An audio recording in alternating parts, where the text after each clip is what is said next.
Съезд Тілеужанов, Елорда әуежайының авиациялық қауіпсіздік қызметкері. Бұл азаматтардың міндетіне жолаушылардың қауіпсіздігі ғана емес, әуежай қызметкерлерінің тәртібін қадағалауда кіреді. Біздің міндетіміз бұл жерде основной пропускной режим. Пропускаға қараймыз. Мен өзім старший инспектор болғаннан кейін, қазір менде терминалда инспекторлар болады. Солардың жұмысына қараймыз, солардың тәртібін қадағалаймыз. Бәрі службамен бірігіп жұмыс істеу керек. Бұның служба авиационной безопасности ғана жұмыс істемейді ғой. Бұл жерде погран служба жұмыс істейді. Таможный ловуды деген тасмотр бар. Біз основной тасмотрмен біргеміз ғой негізі. Бүгінгі кейіпкеріміз Абай облысы, Ақсуат ауданы Үштөбе ауылының тумасы.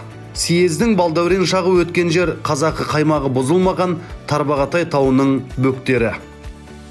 Мен өзім көп балалы отбасынан шыққам. Үйде кенжемін, 12-шімін. Ол кезде бізде әке-шешеміз фермада мал бағады. Сол жақта, ауылда үй жоқта, сосын интернатта тұрамыз, интернаттан келіп оқимыз. 5-ші классқа дейін, 6-ші классқа дейін интернатта оқыдым. Мен одан кейін 11 бітіргеннен кейін мен өзім музыкальный мамандығына түсіп кеттім. Семейде Мұқан Төлеубай атындағы соған бас домбыраға түстім. Негізі спортқа бардық та, соны спортта болмады. В общем, грант болды да, сосын неге түсіп кеттім. Негізі өзім ән айтам, өлең айтам. Ән айтатын өнерім бар дейтін адамды көрсе, ән сұрамай тұра алмайтын қазақпыз ғой. Съезге бізге де бір ән салып беруді өтіндік. Абайдың жерінен болғаннан кейін, сол Абайдың бір өлеңін айтып берейін.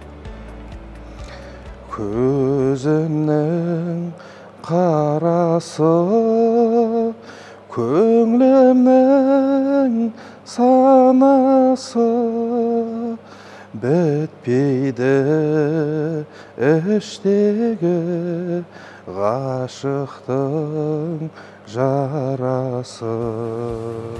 Бір ауылда, бір мектепте оқығанбыз.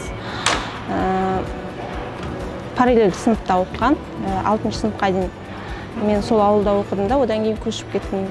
Бірақ жазғы демалыста барып тұратынбыз. Солай ары қарай достығымыз ұласып, сол 10-шы сыныптан бастап жақын араласып, содан 25 жасымызда отау құрдық.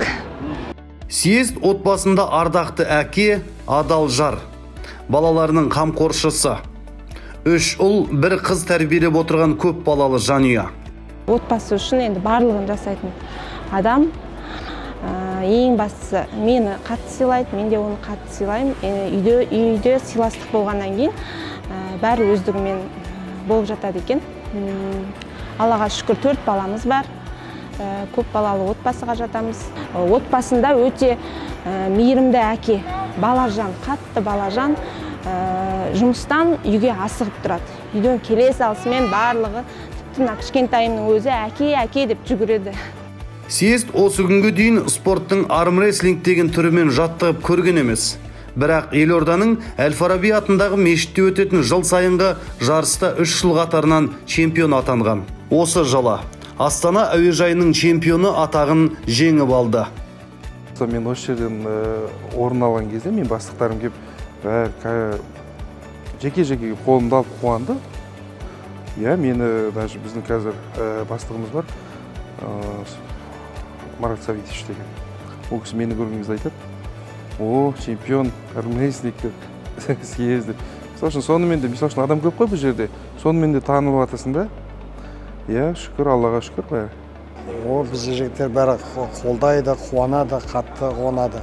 Өткенде жеңістеріне жетіп атырмыз, куә болып атырмыз бәрімізде. Қатты қуанып атырмыз. Осындай біздің әріптесіміз осындай дәрежеге жетіп атқанына басшылар да бәрі де біздің жігіттерді бәрі құттықтап атыр. Қатты қуанып атырмыз. Жігітке жеті өнерде аз деген қазақ атамыз.